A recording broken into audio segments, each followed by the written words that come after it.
Moins de femmes au Parlement, de vieux mâles blancs qui prennent leur place au Sénat, dans le canton de Vaud et à Genève. Les procès Johnny Depp et Tariq Ramadan perdus pour la cause MeToo.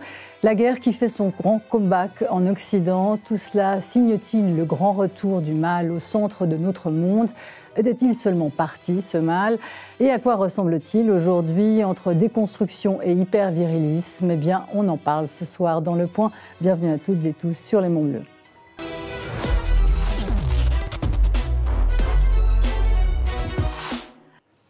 Et bienvenue à nos invités ce soir autour de cette table. Julien Rochdy, bienvenue. Bonsoir. Merci beaucoup de nous avoir rejoints de Corse, où vous résidez, comme Napoléon, ça tombe bien. La sortie du film de Ridley Scott est prévue pour aujourd'hui. On en parlera sûrement peut-être au cours de l'émission de Bonaparte. Julien Rochdy, vous êtes l'ancien patron de la jeunesse du Front National entre 2012 et 2014. Vous êtes aujourd'hui influenceur et essayiste issu de ce qu'on appelle la nouvelle droite identitaire. Alors, influenceur, le mot n'est pas volé. Votre podcast Tri Sélectif casse la baraque en France. Deuxième meilleur podcast sur Spotify. Vous écrivez aussi, on va citer en rapport avec l'émission L'amour et la guerre, répondre aux féministes que vous n'appréciez guère. Et puis, c'est paru aux éditions Hétairie en 2021. Et sur Hommes et sous-hommes, valeurs et destin de l'homme, un programme complet de civilisation, d'ailleurs bien plus qu'un manuel, autour de la virilité perdue, qui vient de paraître également aux éditions Hétairie. Line Berthelet, merci beaucoup. Bonsoir, à vous aussi d'être parmi nous. Line Berthelet, remise, j'espère, de cette campagne pour les fédérales. Oui, vous étiez candidate pour les Verts, vous êtes d'ailleurs toujours verte, et présidente de l'association Épicène, spécialisée dans l'accompagnement des personnes trans. À l'origine aussi, on le rappelle, de cette procédure simplifiée de changement de genre adoptée en Suisse l'an passé. Églantine Jamet, bienvenue. Merci. Vous êtes spécialiste des questions de genre et de diversité, ça c'est pour la théorie. Et dans la pratique, vous dirigez Artemia, un cabinet de recrutement qui vise à aider les entreprises à atteindre la mixité, l'égalité, notamment pour les fonctions dirigeantes. Et enfin, la star ici. L'une des stars, parce que c'est vrai que je l'ai dit, l'une des stars, mais pour les Suisses, la star, c'est vous, Johan Djourou. Bienvenue. Merci, bonsoir. Star des petits garçons et des petites filles, peut-être aussi, ancien international suisse de football, devenu commentateur sportif et entraîneur d'une équipe féminine junior au FC Lancy à Genève. Et tout de suite, on commence par ce symbole. Adèle Torrance, remplacée par Pierre-Yves Maillard dans le canton de Vaud, les Amazones par Mauro Poggia à Genève. Deux jeunes femmes, d'ailleurs, dont l'UDC, Célina Maudru, laissées sur le carreau par de vieux mâles aux dernières élections sénatoriales. Un parlement dans l'ensemble moins féminin. Ça secoue. On écoute tout de suite les Amazones. C'était le 12 novembre sur notre antenne. Ce que je vois de ces résultats, c'est que du coup, on sera représenté désormais à Berne dans la Chambre des cantons par deux hommes de 64 ans. C'est un choix du canton de Genève. Laissez-la terminer, s'il vous plaît. C'est un choix du canton de Genève, visiblement aussi d'électrices qui sont présentes, évidemment, et c'est la démocratie, j'en prends acte. Je ne peux que le regretter. Je pense que Genève, depuis plus de 30 ans, était représentée par une représentation féminine. Et je pense que ça apportait aussi une vision, une préoccupation pour les droits des femmes, pour l'égalité. Églantine Jamet, sale temps pour les femmes en politique, en Suisse ? Alors moins que ce qu'on pensait quand même, parce que c'était un petit peu attendu qu'il y ait un recul de la représentation des femmes au Parlement cette fois-ci, par rapport à 2019 où il y avait eu à la fois la vague verte mais aussi la vague violette, qui était quand même dans la droite ligne de la grève du 14 juin 2019. Donc on attendait un repli. Le repli il est un petit peu moins, je dirais, grave que ce qu'on attendait, puisqu'on perd 3 sièges entre les deux chambres.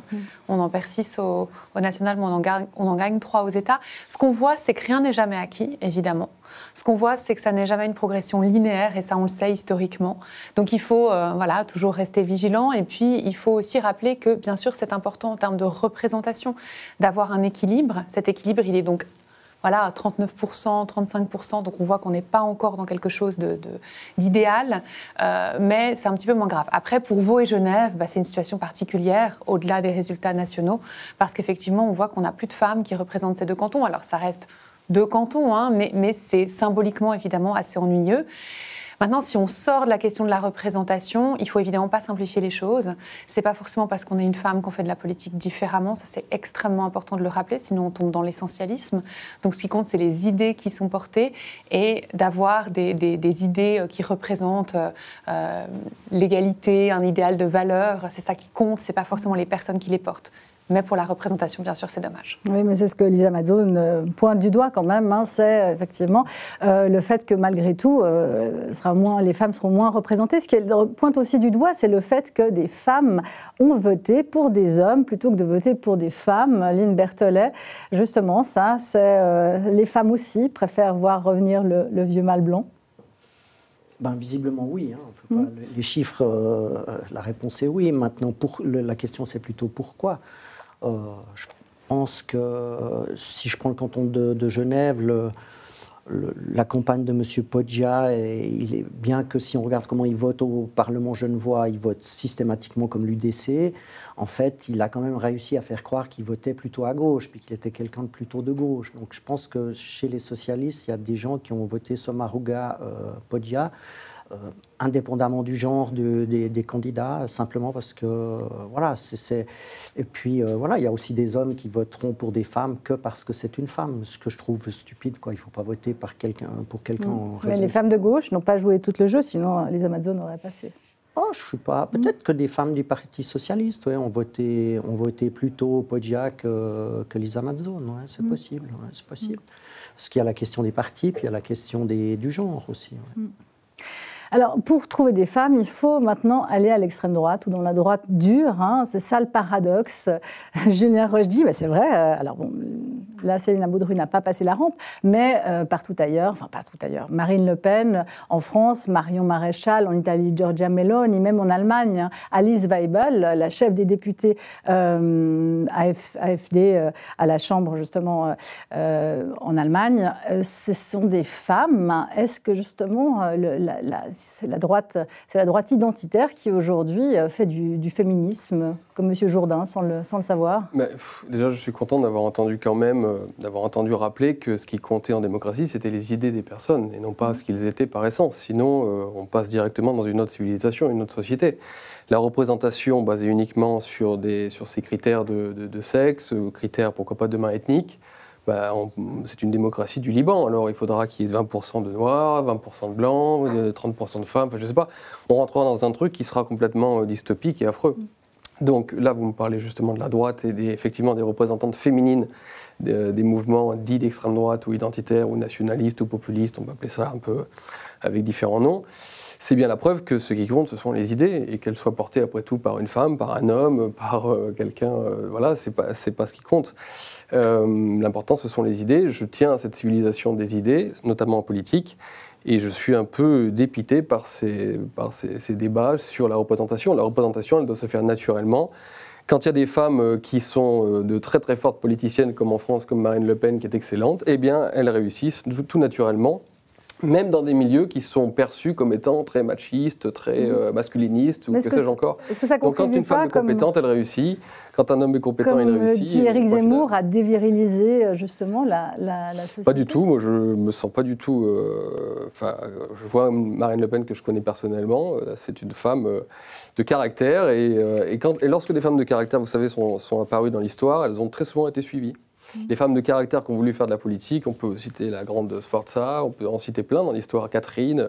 Il y a eu beaucoup de femmes qui ont décidé de faire de la politique et qui ont été suivies par des hommes parce que même, il y a eu dans l'histoire, c'est assez drôle à observer. Il y a même des phénomènes, vous savez, de stupéfaction, c'est-à-dire que les hommes tombant sur des femmes vraiment de caractère et qui veulent vraiment faire de la politique avec force, et bien très souvent les hommes sont encore plus zélés dans la façon de la suivre, de suivre cette femme que d'autres hommes. On a pu constater ça plusieurs fois dans l'histoire et je trouve ça assez marrant.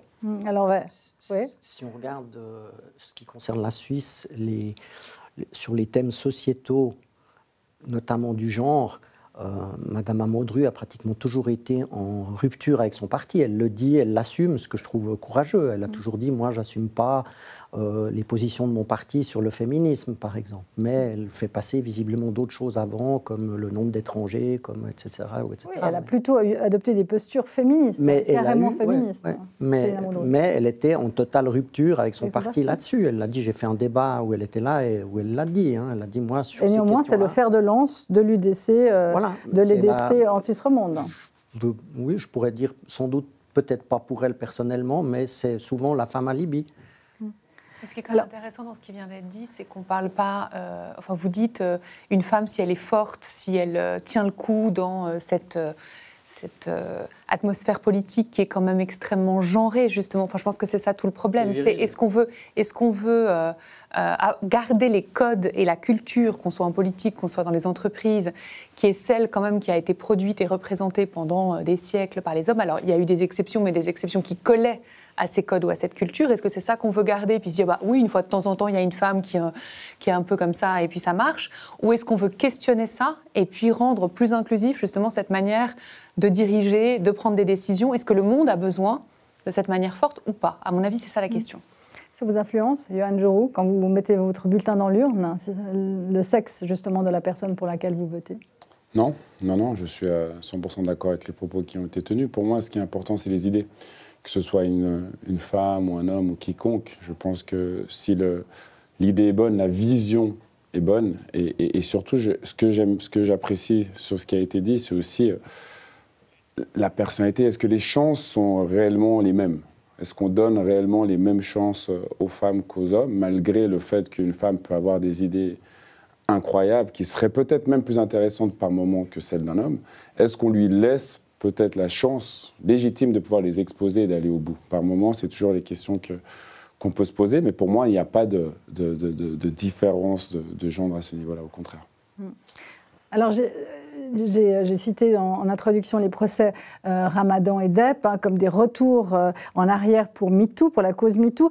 Il y a eu un événement cette année, c'était évidemment la Coupe du monde féminine de foot qui s'est tenue en Australie, mais un événement qui a complètement, on a parlé beaucoup moins des matchs que en fait de cela, c'était le baiser justement de Luis Rubiales à Jenny Hermoso. Ce baiser et ce feuilleton que la place internationale a fait autour de ça, le contre, le pour aussi, Rubiales, ça raconte quoi, ça, Yohann Jourou? Moi, j'ai apprécié la démarche. J'ai apprécié la démarche qui a suivi sur le fait que ce baiser n'était pas du tout consenti. Aujourd'hui, je suis entraîneur d'équipe, justement, d'une équipe féminine. À aucun moment, je me permettrais, même dans la société d'aujourd'hui, d'avoir en tout cas une envie de mettre une personne dans une situation particulière. Et là, c'est devant les yeux du monde où tu viens de gagner la Coupe du Monde, tu es débordé d'émotions, tu n'es pas forcément toujours lucide non plus. Et je pense que c'est pour ça que ça a pris un peu de temps pour qu'elle puisse réagir et se rendre compte de ce qui s'était passé. Donc pour moi, non, tant que ce n'est pas consenti, que les deux parties ne sont pas d'accord sur ce genre de choses, il n'y a en tout cas pas... C'est un no-go pour ma part. On doit être pénalisé et ça a pris du temps. Ça a pris du temps.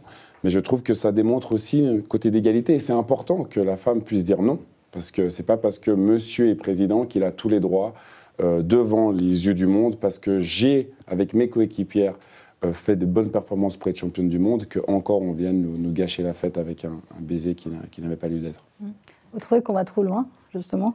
Le féminisme va trop loin quand elle... Non, je voulais réagir à ce qui a été dit très justement, c'est à savoir justement la façon dont on peut gérer le pouvoir et le rapport à la politique. Et c'est vrai que dans un monde idéal, ce serait bien de retirer à la politique son aspect viril, son aspect guerrier, son aspect effectivement très dur.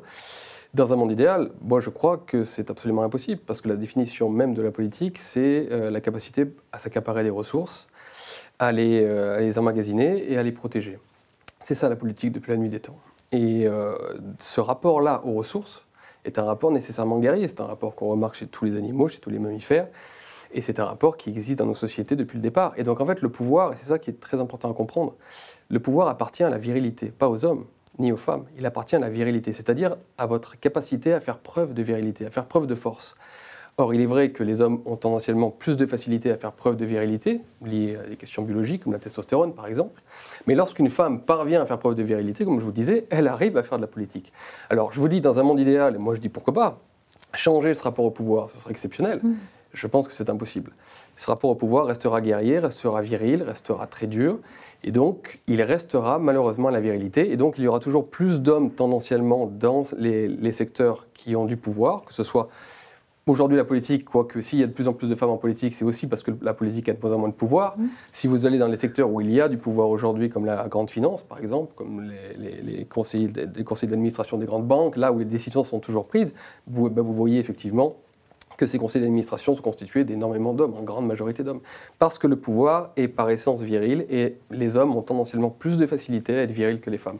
Et ça, on pourra avoir toutes les meilleures intentions du monde et je ne serai pas loin de les partager, pourquoi pas. Je sais que ça restera vain. Alors, Églantine Jamet, mais je vais vous faire réagir là-dessus, mais ça, c'est une réalité ou pas déjà que dans les secteurs où il y a à forte valeur ajoutée, souvent même à forte rémunération, comme la finance, le pouvoir. Le pouvoir est guerrier. Le pouvoir, il y a plus d'hommes que de femmes encore aujourd'hui. Oui, bien sûr, parce qu'il y a aussi cette différence de valorisation entre les hommes et les femmes, entre ce qu'ils représentent. Enfin voilà, on a un héritage. Moi, il me semblait quand même qu'on avait compris aujourd'hui, enfin qu'en tout cas un certain nombre d'êtres humains avaient compris que cette conception ancestrale nous autodétruisait. C'est-à-dire qu'on s'autodétruit entre peuples, on détruit la planète, on détruit nos ressources. Aujourd'hui, j'ai l'impression qu'on est dans un monde où il y a quand même une volonté que la politique, ce soit plutôt de servir le bien commun et de trouver des solutions pour éviter justement de continuer à construire des barrières et à s'entretuer et à dévaster notre environnement. Enfin, voilà. Alors effectivement, ce qui est dommage, à mon avis, c'est quand même de penser que pour des raisons biologiques ou même animales, les hommes sont tendanciellement attirés par cette violence, cette guerre, cette volonté d'appropriation des ressources et de destruction de ceux qui les menaceraient. Parce que ça, c'est quand même très, très construit. Alors effectivement, c'est notre héritage historique, mais on n'est pas que des animaux. Ça, c'est important de le rappeler, parce que quand on fait des comparaisons avec le règne animal, on peut justifier tout et son contraire. Vous savez, si vous prenez les bonobos, les hommes ont besoin d'avoir des rapports sexuels toutes les minutes, et puis si vous prenez les chimpanzés, c'est pas le cas. Nous sommes avec des chimpanzés et des bonobos. Oui, mais malheureusement, ça marche pas, en fait. Si on prend des mammifères, il y a des mammifères où les femelles mangent leurs petits pour se redonner des vitamines après l'accouchement. Enfin, vous voyez, donc, on peut tout comparer. Des mammifères où c'est... Voilà, la lionne, elle va chasser. Enfin, alors, qu'est-ce qu'on fait ? Ce qu'on fait, c'est qu'on se distancie un petit peu du règne animal. On garde le fait que, bien sûr, on est des mammifères, mais aussi qu'on a développé une certaine pensée, un certain nombre de choses, et qu'aujourd'hui, on peut s'interroger sur qu'est-ce qui est positif pour le plus grand nombre, au lieu de peut-être vouloir protéger des ressources pour soi-même et continuer à s'entretuer. Donc, moi, je crois que c'est ce changement-là qu'il faut mener. Dans les entreprises, c'est la même chose. C'est-à-dire que les modes de management qui ont prévalu depuis très longtemps, on voit bien aujourd'hui que ce n'est pas ceux qui rendent les entreprises les plus performantes. En revanche, c'est ceux qui bousillent le plus les êtres humains, qui ont des notions très toxiques d'autoritarisme, d'individualisme, et que finalement, quand on essaye de réussir un peu mieux tous ensemble, ça marche mieux, même économiquement. Donc on peut tout à fait soutenir ces choses-là, y compris avec un discours économique de performance, mais qui en même temps est un petit peu plus positif pour l'humanité. Alors la question de la virilité, on va juste écouter la vision d'Eddie de Pretto de la virilité. Tu seras viril, mon kid, je ne veux voir aucune larme glisser sur cette gueule héroïque et ce corps tout sculpté pour atteindre des sommets fantastiques que seule une rêverie pourrait surpasser. Tu seras viril, mon kid, je ne veux voir aucune once féminine, ni des airs ni des gestes qui veulent dire et je sais si ce sont tout de même les pires à venir, te castrer pour quelques vocalises. Tu seras viril, mon kid, loin de toi c'est finesse tactique de ces femmes origines qui féminisent, droguisent sous prétexte d'être le messie fidèle de ce fier modèle archaïque. Tu seras viril, mon kid. Alors ça, c'est un peu l'idée qu'on se fait aujourd'hui de la virilité. Lynn Berthollet, on est viril ou on devient viril, selon vous ? Moi, je pense qu'on devient viril. Que le système, depuis tout petit, force, encourage les petits garçons à devenir virils, à privilégier, à valoriser la virilité et pour la petite fille d'autres valeurs, mais contrairement à ce qu'a dit Julien, je crois, je ne suis pas du tout d'accord sur le fait que la testostérone, c'est ça qui justifie le féminicide, ou parce qu'on est viril, donc on tue sa compagne, quoi. J'entends aller jusqu'à dire ça. Mais non, mais la testostérone, moi qui connais un peu les hormones quand même, hein, voilà, c'est pas une hormone qui déclenche de la violence. Sur l'agressivité, bien sûr que si. C'est dans l'autre sens, en fait. C'est quand on a un comportement agressif qu'on a un pic de testostérone. Oui, à part à l'adolescence et in utero, quand les testicules... Alors, dans les faits, la violence reste collée au basque des hommes. Oui, mais je parlais tout à l'heure avec Églantine, mais j'ai oublié le livre, le fameux livre « Le prix de la masculinité ». Le coût de la virilité. Et on voit qu'effectivement, il n'y a pas une raison, comme il n'y a pas le gène de l'aspirateur, il n'y a pas le gène de la violence, quoi. Oui, il y a plus de 80% des meurtres qui sont faits par des hommes, etc. Et ça, c'est de l'acquis, c'est pas par nature que l'homme va être un assassin et la femme pas. C'est un acquis et je pense que c'est fondamental. Et le problème, pour revenir au discours de Julien, de dire oui, mais c'est ça la réalité, puis c'est ça qui est bien. Dans la banque, moi je vais juste dire, vous connaissez le cas UBS, puis après le cas Crédit Suisse, c'était que des conseils d'administration quasiment masculins. Et on peut citer des dizaines d'endroits où l'homme viril a échoué. Et où il échoue encore en politique, en termes de sécurité pour son peuple, de bien-être pour son peuple, etc. Donc c'est effectivement le moment de réfléchir à est-ce qu'on ne devrait pas aborder les questions d'une autre façon, surtout quand aujourd'hui, si on prend les questions de la guerre, on dispose de moyens de destruction de la planète totale, quoi. Mais il ressemble à quoi aujourd'hui l'homme? Parce qu'on en parle effectivement du retour de ce mal. Mais il ressemble à quoi? On a l'impression qu'il est parfois déconstruit, parfois hyper viriliste, dans un culte du muscle aussi. Yohann Djourou, c'est quoi l'homme lambda aujourd'hui, ou même le petit garçon lambda, tel qu'on le voit dans les écoles de foot?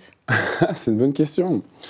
Je pense que si on parle de l'homme, je pense qu'il faut vivre avec son temps. Je pense que l'homme a dû s'adapter et doit s'adapter.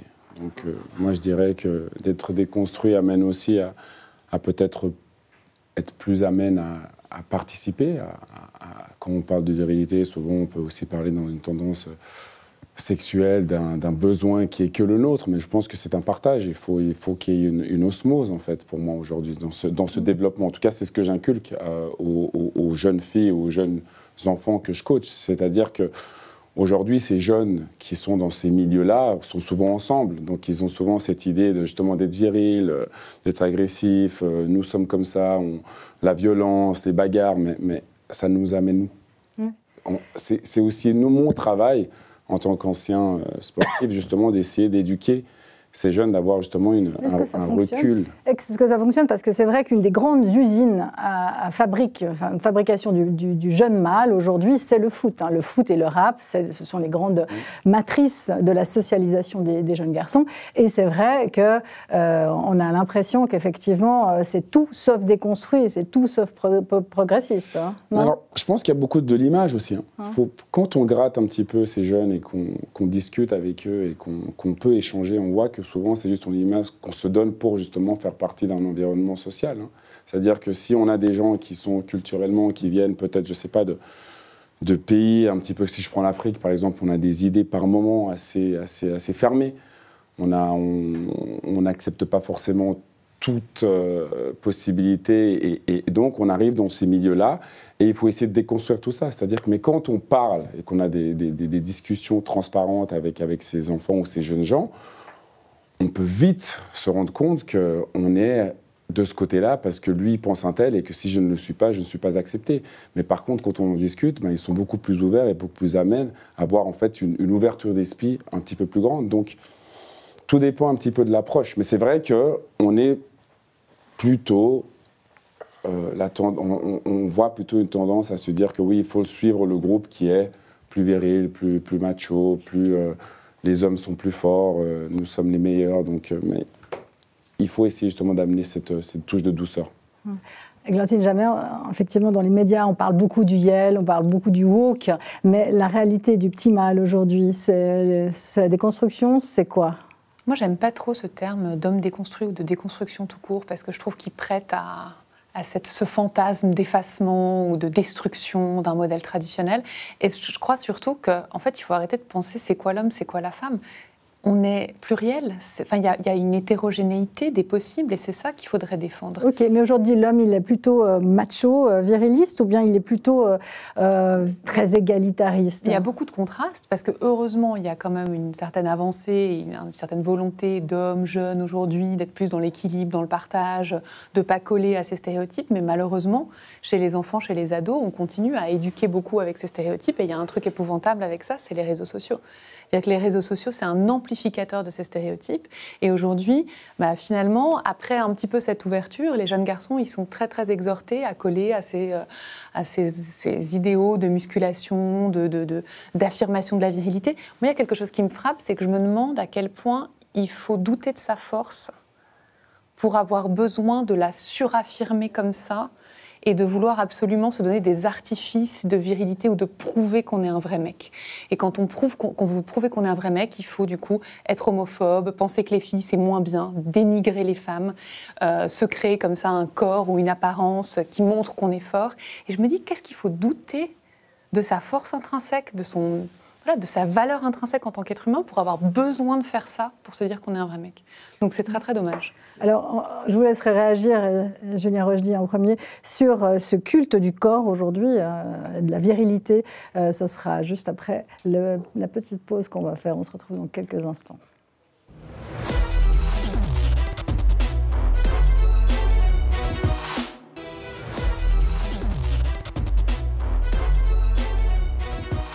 Le point de retour, le grand retour du mal, justement, et lequel, la place de la femme aussi, on continue d'en parler. Et donc la question c'était pourquoi une hyper valorisation du muscle et du corps, hein. D'ailleurs, on va regarder un de vos derniers posts, retweet, Julien Rochdy, c'était à propos des Anglaises. L'alliance du gras et du mauvais goût, dites-vous. Donc le gras, vous l'aimez pas seulement pas chez les hommes, mais aussi chez les femmes. Pourquoi une telle attention justement aux biceps développés à la salle de musculation, qui n'est pas uniquement pour vous, hein, mais qui est propre à cette époque aujourd'hui et au nouveau mal? Alors, c'est pas mon tweet le plus subtil, il m'arrive d'en faire d'un peu plus subtil. J'ai été frappé, j'étais en Écosse au mois de juin dernier, j'ai été frappé par la vulgarité de la rue anglo-saxonne, mais apparemment c'est aux États-unis. C'est commun. Voilà, mais ça a toujours été comme ça, hein. Les Anglaises sont toujours habillées comme ça. Pardonnez-moi. Bon, pour entrer dans le sujet, en fait, le débat qu'il y a, le petit débat qui s'est un peu amorcé entre nous, c'est effectivement ceux qui pensent que tout n'est qu'une question de culture et de construction dans la nature humaine, dans l'homme, justement, et ceux qui pensent qu'il y a quand même une part de nature biologique au sein des hommes et des femmes, et que cela détermine quand même un certain nombre de tendances. Alors, non pas des déterminations absolues, mais des tendances. Et notamment, lorsqu'on fait des études sur les hommes et les femmes, justement, on s'aperçoit très souvent, en termes de dimorphisme et de différence, on s'aperçoit qu'on est toujours dans un ordre de 60-70% d'hommes qui aiment tendanciellement plus faire cela. Et 60-70% de femmes qui aiment tendanciellement plus telle activité, tel sport, j'en sais rien. Il y a toujours ce dimorphisme et correspond toujours à 60-70, ce qui signifie qu'il y a toujours quand même 30 à presque 40% de femmes et d'hommes qui ne se reconnaissent pas forcément dans ces archétypes du masculin et du féminin. Et ça, il faut l'entendre, il faut le prendre en considération. Mais au niveau majoritaire, dans toutes les études qui sont faites sur les différences hommes-femmes, il y a quand même des grandes tendances qui se vérifient. Donc, lorsque l'on pense qu'il y a une nature, que cette nature biologique détermine ces tendances-là, on se dit que ce qu'il faut faire, c'est de trouver des archétypes qui soient les plus à la fois reliés à nos natures et les plus bénéfiques à la société. Donc, si on part de l'idée qu'on a des natures, on se dit qu'il faut que l'homme ait un idéal masculin.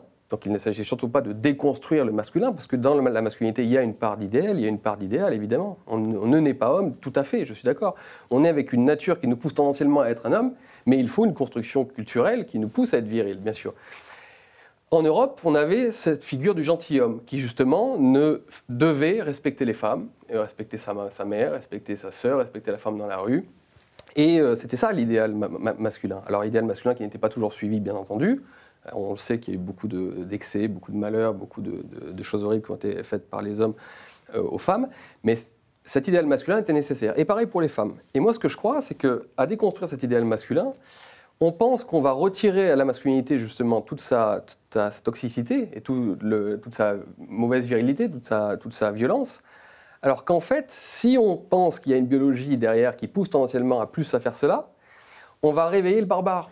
C'est-à-dire que sous l'homme déconstruit, il n'y a pas l'homme gentil, tolérant, ouvert et ouvert au monde des possibles et ouvert à la tolérance et à tout ce que vous voulez. Vous aurez le barbare. Et ce que l'on constate, ce que moi je constate dans la société, c'est que 30 ans de discours féministes de déconstruction de la figure masculine produit plus tendanciellement, hélas, des barbares et des sauvages aujourd'hui. C'est-à-dire qui ne respectent plus la femme, qui ne respectent plus les femmes, qui ne respectent plus... À part, si vous voulez, dans les centres-villes, à part dans des communautés urbaines très caractérisées, où effectivement règne une déconstruction totale, si vous regardez dans le fond de notre société, la barbarie revient. Et cette barbarie, les femmes la paieront beaucoup plus cher. Donc moi, je crois qu'il faut au contraire reconstruire l'homme. La transidentité, par exemple, vous la metteriez dans la barbarie Alors aussi ? ça, c'est encore un autre débat, on pourra la voir, mais voilà, moi, mon idée est celle-ci, c'est qu'il faut reconstruire la masculinité, une bonne masculinité, virile, parce qu'elle est ainsi, mais respectueuse des femmes. Et il faut reconstruire aussi l'archétype féminin, de la féminité, parce que je crois que les femmes et les hommes en ont besoin. Oui, mais alors, juste sur le... Ouais. Et puis juste la fonction du muscle, hein, Johan Jourou, alors vous y succombez aussi, vous mettez des photos de vous comme ça, en pecte, en train de voilà, on le voit. Ah, okay. Ouais. Mais vous avez vous le muscle, il a servi à faire de vous. De moi aussi, plutôt que. Ah bah oui, on voit que vous êtes bien gonflé aussi. Mais Johan Jourou, lui, le muscle, il a servi à faire de vous un sportif d'élite, un champion. Ça sert à quoi aujourd'hui, encore une fois, ce muscle de salle? On voit partout quand s'afficher les jeunes, justement, tous baraqués comme ça. En quoi est-ce que c'est viril de soulever de la fonte dans des salles de musculation? Ça permet d'aller chercher de la viande je finis juste à la boucherie. mon propos, en fait, dans la continuité. Le problème, c'est que, justement, on a tellement cherché à déconstruire le mal, et donc l'archétype masculin, qu'aujourd'hui, quand on essaie de contrer la nature, c'est la fameuse phrase, vous savez, elle revient, vous la chassez d'un côté, elle revient de l'autre. Et elle revient sous des aspects un peu barbares, un peu sauvages, un peu ridicules, un peu caricaturaux.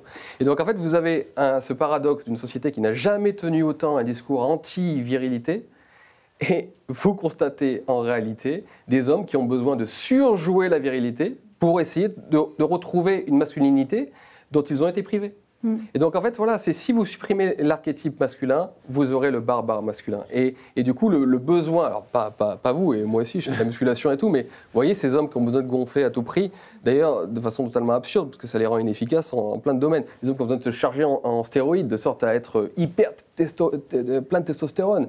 Et bien, cette surmasculinité débile, et malheureuse, c'est le produit de la déconstruction. C'est le produit paradoxal de la déconstruction. Mais alors, si on vous écoute... Tout allait très bien avec les gentilshommes, respectueux, agréables, formidables, et donc les femmes n'avaient aucune raison de se plaindre. Et pas de chance, elles ont voulu que ça change, et du coup, par leur faute, aujourd'hui, on a une masculinité toxique. Non, pas du tout. Enfin, j'aimerais quand même rappeler qu'aujourd'hui, il y a 6% des chefs d'État dans le monde qui sont des femmes. Si on prend les entreprises cotées à la bourse en France, on a 3 sur 40 qui sont dirigées par des femmes. Ensuite, on a une. Je vous ai expliqué pourquoi tout à l'heure. Toutes les activités qui concernent l'acquisition des ressources et la protection des ressources nécessitent de la virilité. Et les hommes sont plus tendanciellement virils. Oui, alors nécessitent de la virilité dans une certaine conception viriliste du monde. C'est ça qu'on essaye de changer. C'est celle qui est actuelle. Vous pouvez essayer de la changer. Oui, mais rendez-vous dans 50 ans, dans 100 ans, vous verrez que ça n'aura pas changé. Non, mais vous êtes en train quand même de dire que le masculinisme ou la virilité toxique, c'est le produit de la volonté des femmes d'acquérir des droits au même titre que les hommes. La déconstruction. Il y a eu deux féminismes. Mais il n'y a pas eu de déconstruction. Non, il y a eu deux féminismes. Les hommes, ils ne se sont pas déconstruits. Il y a eu deux féminismes. Le féminisme des droits, qui consistait à donner aux femmes les mêmes droits que les hommes, et ça, c'est un féminisme auquel je souscris. Et il y a un féminisme actuel, qu'on a appelé le féminisme 2.0, le féminisme du gender, le féminisme, il y a plusieurs façons de le qualifier, qui a consisté non pas à vouloir donner les mêmes droits égaux aux hommes et aux femmes, mais à déconstruire les archétypes masculins et féminins qu'on a considérés comme des pure construction produite par le patriarcat oppressif, dominant, machin. Et ça, c'est un autre discours, c'est une autre facette du féminisme qui est celui du wokisme, qui est celui actuel, et qui n'a rien à voir avec le féminisme des droits auquel moi je souscris. Je veux que les femmes aient les mêmes droits que les autres. Et contre ça, ce sont contre aussi des courants de masculinistes aujourd'hui, parce que ça, peut-être que nos spectateurs n'en ont pas vraiment conscience, mais il existe comme ça des mouvements qui s'appellent le mouvement masculiniste, de réaction au féminisme du gender. Vous dites. Merci. Ah, C'est une réaction stupide. Et gravissime. Qui vont pour certains jusqu'à se séparer, dire on ne vivra plus avec les femmes. C'est ce que je vous dis. Ou on les tuera. Dans mon livre sur le féminisme, j'ai un chapitre contre les masculinistes, parce qu'en fait c'est le miroir des féminismes du gender. Et c'est ce que je vous disais, c'est qu'en fait on va produire le pire de la masculinité toxique par la volonté de déconstruction de l'homme. Je vais raconter une anecdote et je ferai la conclusion de l'anecdote. Il y a à peu près un mois, dans un cours que je donne très souvent en entreprise sur les biais inconscients envers les femmes par les hommes, à la pause, un des cadres qui était de l'institution vient, il me dit « Mais en fait, il n'y a pas de biais inconscient, vous n'avez pas compris, c'est la nature, c'est la biologie. L'homme a toujours été plus fort que la femme, et donc c'est normal qu'il s'impose, qu'il y ait plus d'hommes cadres, qu'il y ait plus de... etc. » Puis je lui dis « Mais pour le poste que vous avez besoin de courir le 100 mètres en 11 secondes. » Et il m'a dit « Ah non ». Je lui ai dit « Mais c'est ça le problème. Oui, c'est vrai, l'homme est plus fort que la femme. Aucune femme va nier le fait qu'il y a des femmes fortes, mais il y a quand même beaucoup plus d'hommes qui ont plus de force. » C'est la testostérone, donc il y a quand même une part d'acquis. Enfin, d'inné, je veux dire. Et biologiquement, il n'y a aucune contestation sur le fait que les hommes et les femmes n'ont pas le même corps, qu'ils n'ont pas la même masse musculaire, etc. La question, c'est la ça pose des problèmes en sport, d'ailleurs, pour les femmes qui font... les hommes qui font leur transition trop tard. C'est que la thèse que défend Julien, c'est finalement, les femmes ont toujours été soumises aux hommes, parce que quand c'était le bourgeois gentilhomme, etc., c'était quand même la soumission, l'homme qui décide de tout, etc. Dans le bourgeois gentilhomme, c'est tout l'inverse. C'est au contraire, les femmes dirigent tout à la maison. Oui. Alors précisément, c'est quand on est privé de droit, on prend le pouvoir là où on peut l'avoir. Le pouvoir des casseroles, le pouvoir des marmites. Non, mais moi j'ai eu une maman qui n'avait pas le droit de vote quand elle avait 30 ans, 40 ans, hein, je ne sais pas à quel... mais j'ai eu une maman qui, quand elle a divorcé, ne pouvait pas ouvrir un compte en banque pour encaisser son salaire, parce que comme elle n'était pas encore divorcée, mais seulement séparée, elle devait avoir la signature du père, enfin du mari, mon père. Elle ne pouvait pas signer son bail, donc... c'est ce qui... Hein, c'est une question réglée en Occident, ça c'était... Le féminisme des droits... Ouais, mais ça s'est réglé parce qu'il y a eu un combat féministe. Non, c'est pas vrai. Ah oui. Les femmes ont alors moi, c'est pas les hommes qui leur ont gentiment dit. Mais non, c'est la technique qui a offert tout ça. Enfin, je veux dire, la technique a produit des discours, effectivement, mais ce qui cause, c'est toujours l'évolution technologique. C'est le fait de vivre dans une société tertiaire où justement, effectivement, comme vous dites si bien, aujourd'hui, la majorité des richesses sont créées par des gens qui sont assis sur des chaises et face à des ordinateurs, c'est-à-dire des travaux qui peuvent être effectivement faits tant par un homme que par une femme et qui ne nécessitent pas forcément du muscle. C'est l'arrivée de l'eau courante, c'est l'électricité, c'est tout le confort qu'on a pu acquérir en Occident qui a permis de donner tous les droits parce qu'en fait, la division du travail ne nécessitait plus tout ce qui se faisait traditionnellement entre les hommes et les femmes. Donc les hommes se sont rendus compte tout seuls. Non, ça s'est fait naturellement. Si vous partez du principe que les hommes étaient malveillants et méchants et cherchaient à tout prix pendant des siècles à ne pas donner de droits aux femmes, effectivement, si on part de ce postulat-là, je comprends votre point de vue, mais si vous pensez plutôt comme moi et vous vous dites, en fait, les choses se sont faites par la nécessité, et quand vous regardez l'histoire à travers justement la structure économique, comment les divisions du travail se faisaient naturellement, et bien ensuite, vous comprenez que les droits arrivent naturellement quand les femmes sont rentrées dans le marché du travail, elles se sont mises à produire de la richesse, donc forcément, elles ont obtenu les droits politiques. Alors on a un exemple très concret, Regardez, on va regarder l'entraînement justement de vos filles au foot, enfin de votre équipe féminine au foot. Ça, c'est un bastion du masculin, le foot. Et alors, Dieu sait si là, les hommes n'aiment pas du tout. Quand vous les entendez dans la cour de récréation ou même dans leur club sportif, les petits garçons, Dieu sait s'ils n'aiment pas du tout que les filles se mêlent de pratiquer le sport qui est le leur. Et Dieu sait s'ils ne sont pas contents de céder un iota de leurs prérogatives, ça. Julien Rochdy. Mais sur le foot, je trouve ça très intéressant. personne, enfin, en tout cas je ne connais pas d'homme qui, alors il faut vraiment aller dans des PMU, et je ne sais pas à quelle heure, mais enfin trop alcoolisé, je ne connais pas d'hommes qui veulent interdire aux femmes de faire du football. Moi je n'en connais pas en tout cas, et j'espère qu'il y en a très peu. Vous regardez les matchs de foot des équipes féminines récré, hein, mais les garçons ne veulent pas que les filles jouent, ou disent elles sont nulles, j'en veux pas dans mon équipe, toi tu joues pas, il faut aller dans les cours de récré. Hein. Mais parce qu'il y a des différences physiques. Alors avant la puberté, pas beaucoup quand même. C'est quand même intéressant de le rappeler. Hein. Avant la puberté, pas beaucoup. Vous mettez 2 enfants de 8 ans l'un à côté de l'autre, je pense qu'au niveau de la masse musculaire ou de la vitesse de course. Et c'est d'autant plus vrai même que les femmes sont, avant la puberté, parfois même plus fortes que les hommes. Et vous regardez, vous suivez les matchs je sais tout des ça. équipes féminines? Non, parce que ça ne m'intéresse pas en termes de jeu. Voilà. Et en fait, ce que je n'aime pas dans cette histoire du football féminin, moi, c'est pas que les femmes fassent du football, c'est l'ingénierie sociale qui a consisté à vouloir nous vendre à tout prix le football féminin au même niveau que le football masculin. Il y a beaucoup de sports où les femmes sont majoritaires, où il y a des stars féminines. La natation, par exemple, je connais plus de stars féminines que de stars masculines. Il y a tout ça, c'est fait naturellement. Si les femmes se mettent tout naturellement, c'est-à-dire sans ingénierie sociale derrière, c'est-à-dire sans machine de propagande, sans toute la société qui veut à tout prix donner une place au football féminin, si les femmes se mettent du jour au lendemain à toutes vouloir faire du foot, qu'il y a un public pour le football féminin et que du coup, il y a des sponsors, il y a de l'argent, parce que s'il y a le public, c'est comme ça que ça marche, c'est le marché. Si tout ça se fait naturellement, personne ne viendra y redire quoi que ce soit. Le problème, c'est qu'on veut imposer par le haut certaines cultures, et c'est là où c'est problématique. Moi, je veux que les choses soient naturelles, qu'il n'y ait pas besoin d'imposer par égalitarisme pur ce que l'on souhaiterait voir dans la société. Parce que c'est le début de la dictature. Yohann Djourou, c'est artificiel, le foot féminin. C'est artificiel, comme Julien vient de le sous-entendre, pas de le dire clairement même. Non, écoutez, je pense que il ne faut faire aucune comparaison. Où je rejoins Julien, c'est que c'est 2 mondes à part. Et il est vrai qu'on a essayé de peut-être pousser un petit peu ce football féminin, mais qui était endormi depuis des années. Et je suis d'accord avec lui aussi qu'on ne peut pas interdire une enfant ou un enfant de faire de sa passion, de son rêve, son métier. Maintenant, est-ce que les possibilités étaient là pour les filles avant? Elles le sont un peu plus maintenant. Mais où je le rejoins, c'est vrai qu'il y a quand même un jeu économique derrière. C'est-à-dire que les grandes instances, que ce soit la FIFA, savent quoi nous vendre au niveau des chaussures, par exemple, des chaussures qui vont vendre pour les filles, qui ne faisaient pas forcément avant. Donc il y a quand même un enjeu, malheureusement, qui est réel sur le plan... Autant pour les garçons. Oui, non, mais bien sûr, mais le fait que les garçons, le football des garçons est là depuis la nuit des temps. Il a été présent. Il n'y a pas besoin d'encourager. Hein. Il est comme ça, il est sur les starting blocks. Jamais, on voit encore plus d'argent aujourd'hui se mettre des transferts avec des sommes d'argent astronomiques qui continuent à être dépensées, à se demander où vient cet argent. Mais c'est vrai que de démocratiser le football féminin, mais pas par une question de compétence. Moi, ce n'est pas la compétence, parce que je les entraîne et je vois le progrès, je vois dans les yeux l'envie de réussir. Mais c'est vrai que la plateforme n'était pas forcément prête.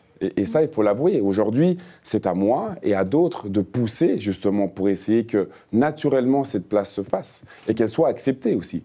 Mais c'est de comparer un jeu, on en discutait avant avec Lynn, c'est incomparable. On ne peut pas aujourd'hui dire que la vitesse du jeu des hommes pourrait être égalée à un moment donné par les femmes. Non, mais par contre, il faut leur donner les ingrédients pour essayer de s'y rapprocher. Elles n'ont pas toute la chance d'être entraînées par Yohann Djourou. Notre entraîneur de cette compétence. Il faut quand même rappeler 2 choses. D'une part, Julien nous dit naturellement les filles ne sont pas forcément allées vers le foot, on essaye de le développer de manière un peu artificielle. Non, mais évidemment, naturellement, ce qu'on propose aux enfants aujourd'hui, c'est encore très calqué sur les stéréotypes. Donc les gens, ils ont des garçons, ils les inscrivent au foot, ils ont des filles, ils les mettent, je sais pas, à la danse, à la gym artistique, à ce que vous voulez. Pas accepté, ça, si on ne réfléchit pas, et si on fait comme les copains, comme il y a à la télé, comme les jeux, comme les dessins animés, on reproduit ça. Donc c'est pas naturellement, c'est pas parce que les enfants le demandent, ou c'est pas parce que le fait d'avoir un pénis ou pas, ça fait qu'on a envie de courir derrière un ballon. C'est ce que la société prescrit. Et c'est là où, moi je dis pas qu'il n'y a pas un petit quelque chose biologiquement qui fait qu'il y a des différences, y compris dans les orientations. Vous disiez tout à l'heure, on fait des études, ça donne 60-70% des hommes plutôt dans cette tendance, et les femmes, etc. Mais ça, c'est pas une question de nature, c'est pas une question de biologie. On est élevé tellement dans des mondes parallèles. Non, mais, donc, même s'il y avait un petit quelque chose au niveau de la nature, ce qu'aucun biologiste aujourd'hui ne peut prouver. Absolument. Alors là, toutes les études ont été faites, je vous le garantis. Mais même on commence à avoir des différences chez les nourrissons. Le poids. Alors, ces études, elles ont été dézinguées par des gens qui savent analyser les méthodologies scientifiques. Elles ne tiennent absolument pas. Non, je vous garantis. Mais au-delà de ça, aujourd'hui, c'est le féminisme idéologique qui est un obscurantisme, vraiment, parce que toutes les études scientifiques, sur génétique et biologique, démontrent bien que les systèmes hormonaux, notamment, amènent à des différences psychologiques qui sont évidentes. Alors, et ça le féminisme qui tient à tout prix à son égalitarisme ne veut que de la construction, et elle est obligée. À l'époque, le féminisme, la gauche, l'émancipation étaient du côté de la raison et du côté de la science. Et aujourd'hui, pour conserver ces acquis idéologiques de l'égalitarisme à tout prix, elle fait un déni total de la science, alors que les découvertes vont de plus en plus loin, notamment au niveau génétique, et on s'aperçoit qu'on est extrêmement déterminé. Je vous ai laissé parler tout à l'heure, je voudrais juste finir là-dessus parce qu'il me semble que c'est extrêmement important. Il y a des gens qui s'écharpent dans le milieu scientifique et la science, elle est toujours située. Au XIXe siècle, on pouvait justifier la domination des Blancs sur les Noirs. Honnêtement, ce que vous dites, c'est pas du tout prouvé, contrairement à ce que vous avancez. Mais ce que je veux dire, c'est que si on mettait deux scientifiques l'un à côté de l'autre, mais moi aussi, je peux vous montrer des études. Donc, si vous voulez, voilà. Si on va à coup d'études, on n'y arrivera pas. Moi, ce que je suis en train de vous dire, c'est qu'on peut avoir un discours nuancé. On peut dire, il est possible qu'à un moment, il y ait quelque chose de naturel. Mais dans ces cas-là, comment vous expliquez qu'il y ait 30 à 40% des gens qui ne suivent pas la tendance? Alors, il y aurait 30 à 40% des gens qui ont des déficiences génétiques, biologiques, hormonales. Donc, ça ne tient pas. Il y a la variabilité dans l'être humain. Ce qu'on voit, exactement. Et ce qu'on voit, c'est quand même le poids du social. Et ce poids du social, vous ne pouvez pas le nier. Parce que si vous regardez, encore une fois, la prescription qu'on fait aux enfants... Le social, c'est le culturel. J'ai toujours pas fini, j'ai un truc à ajouter. Et le truc que j'ai ajouté qui est extrêmement important, c'est que justement sur le sport, pendant des décennies et des siècles, on a interdit aux femmes de pratiquer certains sports. Donc c'est pas que naturellement elles ne voulaient pas, c'est pas qu'elles n'étaient pas enclines à le faire, mais c'est qu'on leur a interdit. L'islam interdit toujours aux femmes de pratiquer les sports. C'est compliqué. Il n'y a pas d'islam. Je veux dire, en Suisse, vous avez toujours les vidéos qui montrent la première femme qui a voulu courir un marathon, qui était alpaguée par les policiers parce qu'elle n'avait pas le droit. Et ça, c'était pas il y a 100 ans. Donc, je veux dire, c'est extrêmement récent le fait que les femmes aient accès à ces sports.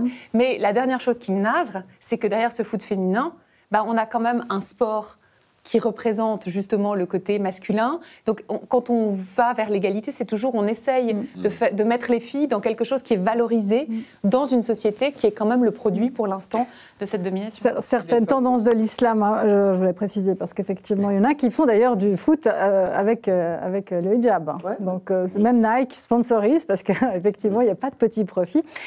Sur la question, justement, du naturel, j'aimerais voir, parce que ça, c'est un peu contre-intuitif. D'ailleurs, chez nous, il y a une polémique en Suisse romande. Célina Modru a attaqué justement l'éducation et même les drag queens. C'est pas du tout la transidentité, c'est les drag queens, c'est autre chose. En proposant d'interdire justement aux jeunes de moins de 16 ans de pouvoir assister à des spectacles de travestis. Et en même temps, c'est quelque chose, un phénomène qui prend un essor dingue, notamment en France. Il y a des concours en Espagne, en Italie. En Italie, où sur la Rai Edu, il y a une émission qui s'appelle Non sono una signora, qui est animée par Alba Parietti et à laquelle a participé Rocco Siffredi. On regarde. 3, 2, 1.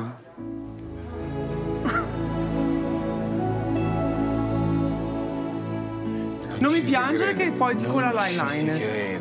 È stato uno shock la prima volta che mi sono visto allo specchio. Stupenda.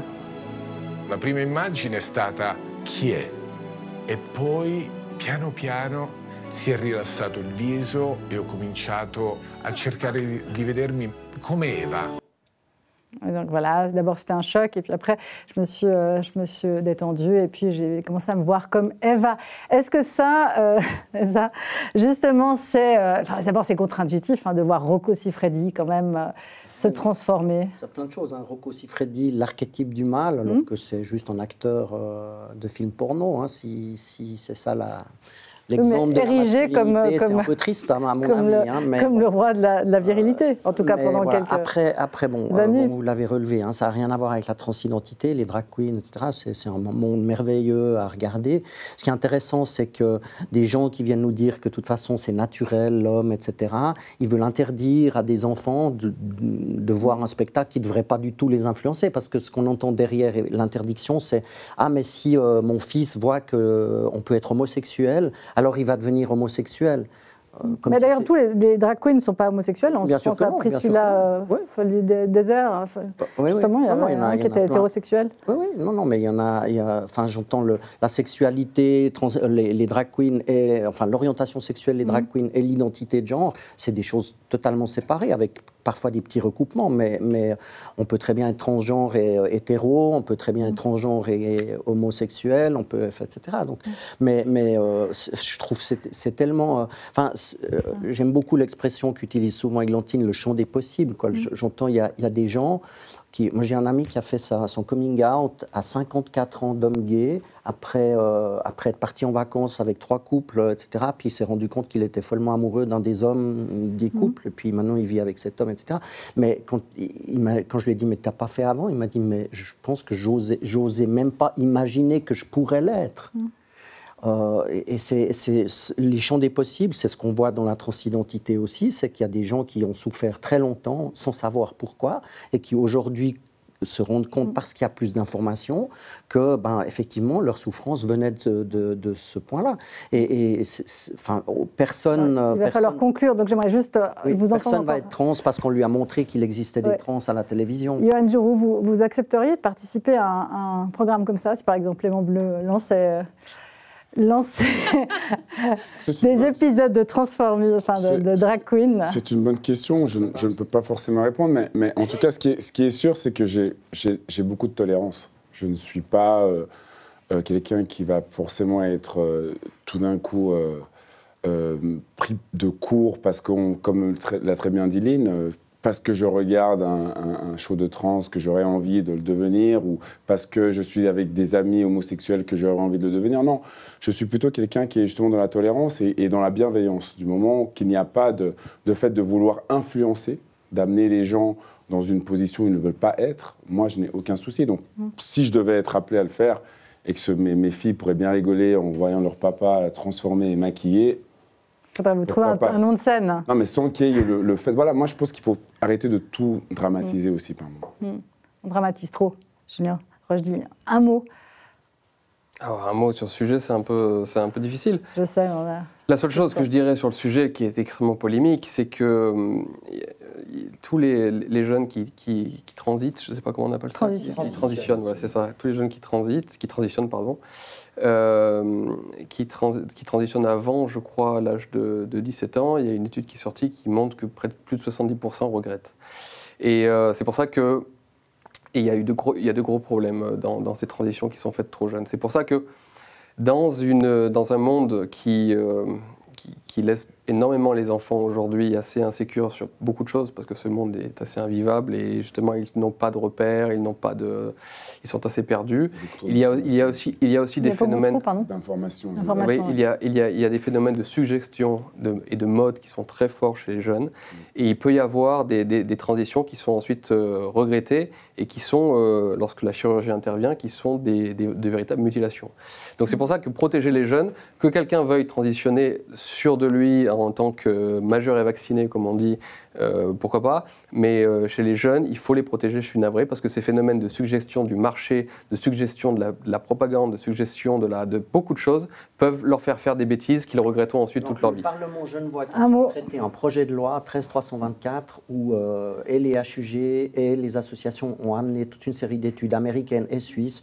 L'affirmation 70% des jeunes qui font une transition avant 17 ans le regrettent, c'est faux. Ça, c'est totalement faux, je ne peux pas laisser dire ça. Et voilà, ce sera la conclusion de ce point. point sur cette nouvelle guerre des genres peut-être et ce qu'est un homme aujourd'hui. Alors merci infiniment à tous nos invités.